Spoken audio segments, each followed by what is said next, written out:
Ekiku One Piece Player, bonjour et bienvenue sur Yuka Game. Merci d'être présent de nouveau avec moi pour un nouveau des profils. Et aujourd'hui, on va parler du Kaido OP01. Kaido OP01 est un deck que j'ai fortement joué parce que j'adore Kaido, j'adore la combinaison de couleurs et j'adore l'effet. Par contre, actuellement, je le conseille surtout pour le fun. Vous pouvez faire des choses ailleurs sur des petits tournois pour vous amuser, etc. Mais sur des tournois beaucoup plus importants, je le déconseille, il va être très très compliqué à faire performer. Donc hein, Kaido, c'est vraiment un deck rogue. Donc, pour les faits, on lui équipe un don pendant son tour, une fois par tour. Si un des personnages adverses doit être mis KO, on peut prendre un don de notre don deck, le mettre sur son bataille et le rendre actif. Donc en fait, on va pouvoir ramp avec le leader. Il est bleu-violet, donc il y a des beaux combos à faire. 5000 de puissance, 4 PV, le classique. On va jouer surtout avec la bibliothèque, le jeu de bibliothèque. Le but, ça va être de pouvoir ramper rapidement pour jouer des gros tons le plus rapidement possible. Donc, pour la decklist, on a 4 Perona au PD-1, 1, 2000, Counter 1000. On play, on regarde les 5 cartes de la bibliothèque, puis on les met dans l'ordre de notre choix, soit au-dessus, soit en dessous de la bibliothèque. Donc ça va être ce genre de carte là qu'on va pas mal jouer, qui va nous permettre de cycler le dessus de la bibliothèque afin de vraiment dire que à ce tour-là on va piocher ça, à ce tour-là on va piocher ça, comme ça on va pouvoir jouer. Ça va être extrêmement important. Ce genre de mécanique là va être très importante dans le deck. Ensuite, on va jouer 4 Woo au P04. Woo au P04, c'est un chercheur classico de Animal Kingdom. 1, 2000, Counter 1000. On play, on regarde les 5 cartes de la bibliothèque, on peut révéler une carte avec le type Animal Kingdom Pirate, puis on l'ajoute à sa main et on le met le reste entre la bibliothèque dans l'ordre de choix. Donc cette carte-là, elle va quasiment littéralement chercher une carte. Clairement, c'est si on l'a pas. Car une des cartes les plus importantes du deck. Ensuite, en x2, on va jouer la Ulti au P05. Ulti au P05, c'est une carte que j'apprécie fortement. 4, 5000, Counter 1000. On play. Si notre leader est multicolore, donc on peut regarder les 3 cartes de la bibliothèque, on peut prendre une carte, la mettre dans sa main, on ne la révèle pas parce qu'on ne prend pas un type de carte, on prend juste une carte. Puis on met les deux autres dans l'ordre de notre choix, soit au-dessus, soit en dessous de la bibliothèque. Donc une très bonne carte. On continue avec 4 Y au P05, 5, 6000, Counter 1000. C'est un bloqueur, donc une défense, très bien. On play, on regarde les 5 cartes de la bibliothèque, puis on les place dans l'ordre de choix, soit au-dessus, soit en dessous de la bibliothèque. Il est Navy Animal Kingdom, donc il va pouvoir aller se chercher avec vous si vraiment il y en a besoin. Mais c'est pas cette carte-là principalement qu'on va vouloir chercher avec le deck. Ensuite, on joue 4 Sanji au P06, 9 9000. On play, on regarde la carte de sa bibliothèque. Puis, si c'est une carte qui a de créature qui a un coût de 9 ou moins autre que Sanji, on peut jouer cette carte. Donc le fait de cycler le dessus de la bibliothèque, de vraiment le trier comme on veut, ça va nous permettre de justement jouer Sanji qui va jouer une autre grosse carte. Et donc de jouer en un seul tour, pouvoir jouer pour 18 dons en seulement 9 dons. Ensuite on joue le Baggy 1 2000 Counter 1000. On play, on regarde les 3 cartes dessus de la bibliothèque, puis on les met dans l'ordre de notre choix et on les laisse au top de notre deck. Donc celui-là il va principalement être utilisé pour le Counter 2000, mais il est dans le deck parce que, au cas où, vraiment si on a besoin, il a son effet pour pouvoir trier dessus la bibliothèque et vraiment prendre la carte qu'on a besoin au moment où on a besoin. On continue avec le Sanji OP07. Le Sanji OP07 c'est un 6-6000 Counter 2000. Donc pareil, il va quasiment être utilisé que pour le compteur de 2000 ici, mais il a des effets qui, au cas où, en situation, ça peut être utile. Premier effet, c'est un effet passif qui dit que si on a 2 dons de moins que l'adversaire, il coûte moins 3 dans la main.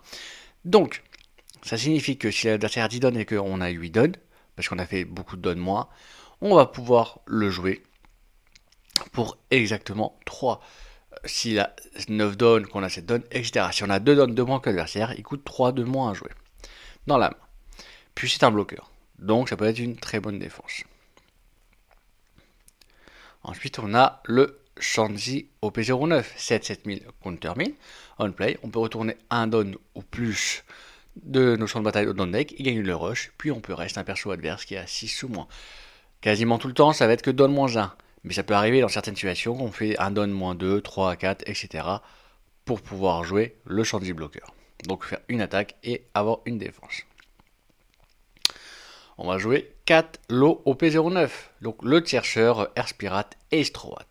1 de 1000, counter 1000, on play. On regarde les 4 cartes de chez le deck. On peut révéler une carte avec le type Air Pirate ou Strowat qui a un coût de donne de 2 ou plus. On la révèle à notre adversaire. Puis on l'ajoute à notre main. On met le reste en dessous de la bibliothèque dans n'importe quel ordre.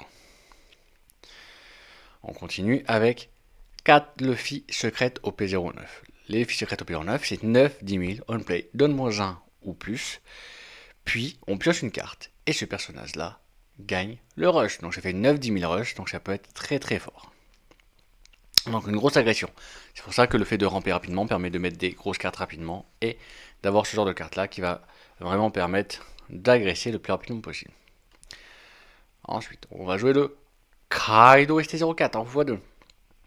9, 10 000. Donc, on play, on fait donne-moi 5.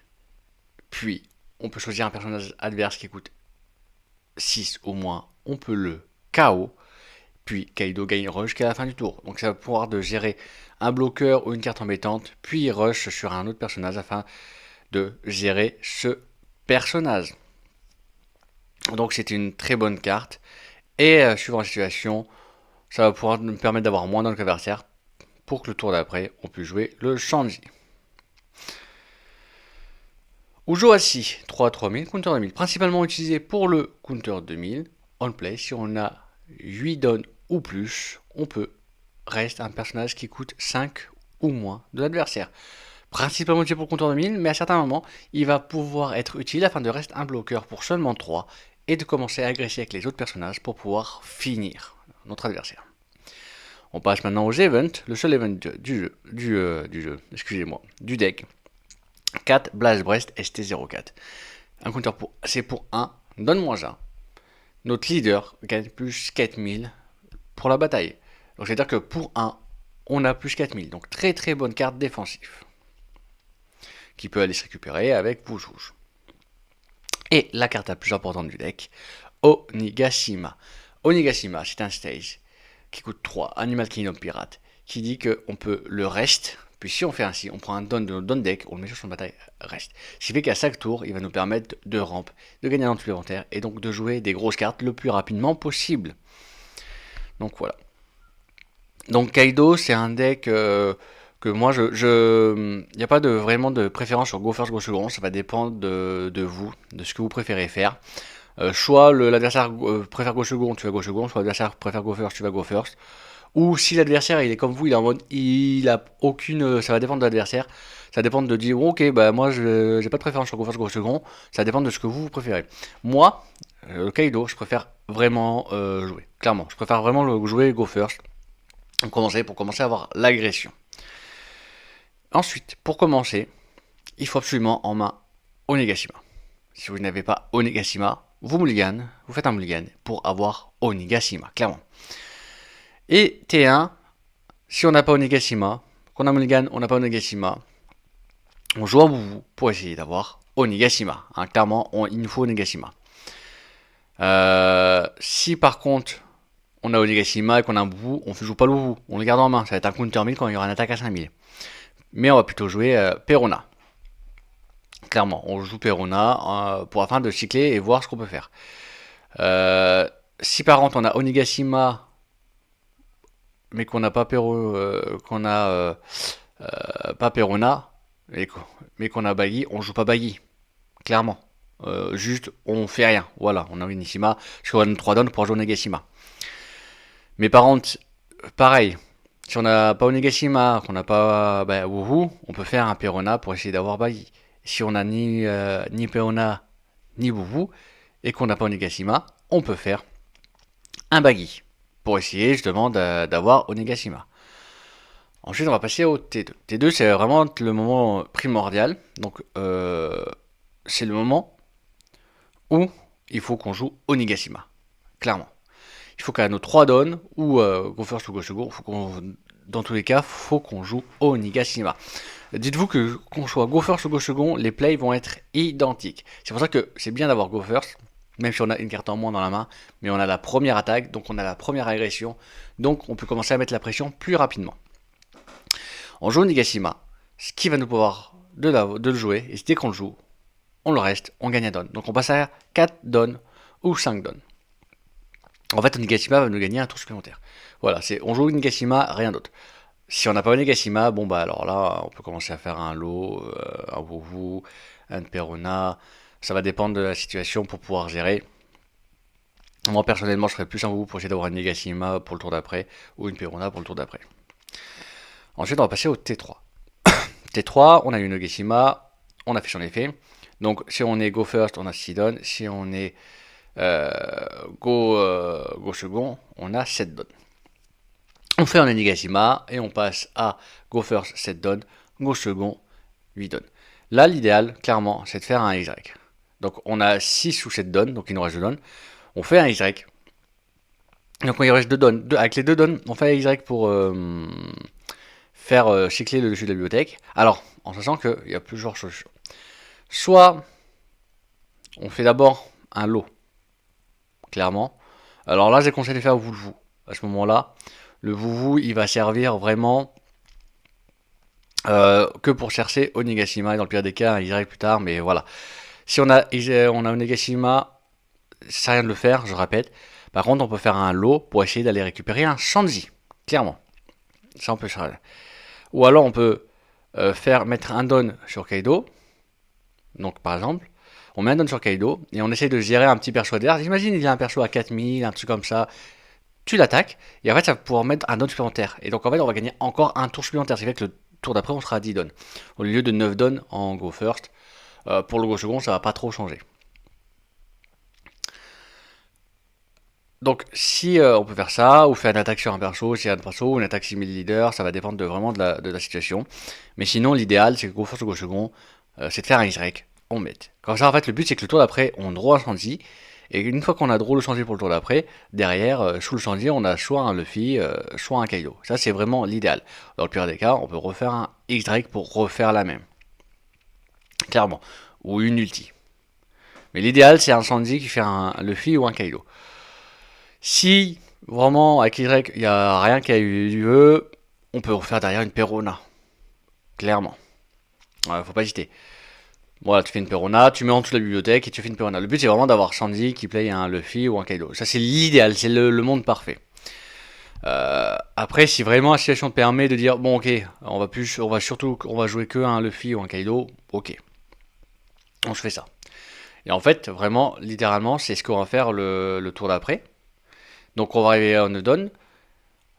9 dons, voire 10 dons, s'il y a eu l'effet, ça va vraiment dépendre de la situation. Sans que si vous l'avez fait l'effet leader, à ce moment-là, KO un truc et vous êtes passé à 10 dons, vous êtes 10 dons, avant de faire un Shanji, clairement, vous pouvez faire une Perona. Ou alors, voilà, vous pouvez faire clairement une Perona, hein, ou un Baggy.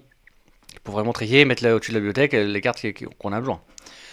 Ou alors, vous gardez le don pour pouvoir faire un Blast Brace derrière. Mais c'est vraiment ce moment-là, en fait, normalement on a gagné 1, voire 1,5 tour et 1 tour et demi envers l'adversaire. Et c'est à ce moment-là qu'on va jouer Shanji. Et Shanji, on commence Shanji into Luffy. Alors le mieux c'est d'abord faire un Shanji into Luffy, parce que tu as la draw. Et ce qui fait qu'avec le Perona ou le Y, tu as fait en sorte de pouvoir, par exemple, jouer Shanji. Shanji qui joue Luffy. Et grâce à l'effet Luffy, ça te permet de faire que Luffy draw un counter 2000 par exemple. Ou un Blast Breast, ça va dépendre. Et en fait, tu fais ça. Et à chaque tour, en fait, le but, c'est d'enchaîner les Shanji qui jouent Luffy, Shanji qui joue Luffy.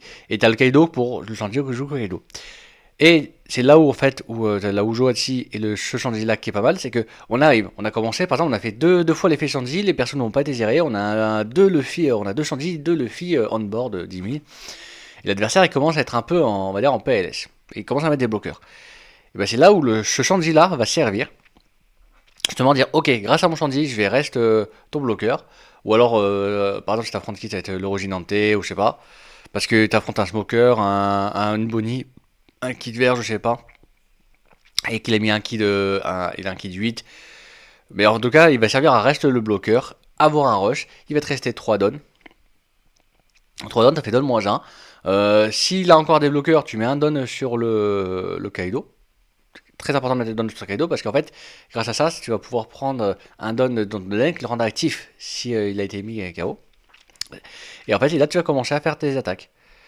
Tu peux commencer clairement à faire une petite attaque seulement avec Kaido à 6000, voir ce que ça fait. Et après, tu commences avec. Peut-être tu mets un don pour faire 10 000. Puis après, ou d'abord 9000, puis 10 000. Et puis après 11 000. Et si façon tu utilises le bloqueur, tu as un don supplémentaire, tu peux faire une attaque avec 12 000. Donc voilà le gameplay du Gaito. Donc c'est un deck qui est vraiment très très fun à jouer, t'as des trucs à faire. Euh, Comme je vous l'ai dit, hein, si vous voulez faire de la compétition, vous voulez vraiment performer, je vous le déconseille fortement en gros tournoi, en petit tournoi pour vous amuser, vous pouvez faire clairement des choses, hein. Mais ça va être compliqué. Parce que le problème c'est que vu que c'est un deck où il faut ramper pour jouer avec les Shanji, les Luffy, etc. Dans cette version-là, il faut absolument Onigashima. Donc il faut tout faire pour avoir Onigashima.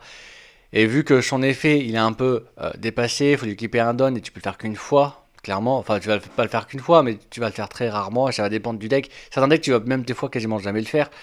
Ou alors qu'en late game, face à des bloqueurs. Ce qui fait que tu es obligé de jouer après des Perona et des Y pour pouvoir vraiment cycler dessus de la bibliothèque pour vraiment faire le combo Shanji, Luffy, Shanji, Kaido, etc. etc. Voilà. Mais dans tous les cas, c'est un deck qui peut être très très fun. Si un jour vous l'affrontez ou vous voulez le tester, vous avez une version et vous savez qu'est-ce qui peut vous attendre. Dans cette combo de couleurs, qu'est-ce que vous pouvez avoir contre vous et donc ça, vous allez vous attendre à vraiment dire ok, on peut avoir ça, ça, ça, ça. Donc je vais m'y préparer, ça va être beaucoup plus simple et vous n'aurez pas cette surprise là de dire ah merde, il peut faire ça. Donc n'hésitez pas à commenter, à dire ce que vous pensez du deck, si vous l'avez joué, si vous voulez le tester, le jouer. N'hésitez pas donc à commenter toutes vos envies. En tout cas, je vous remercie fortement de m'avoir regardé et je vous souhaite une agréable journée.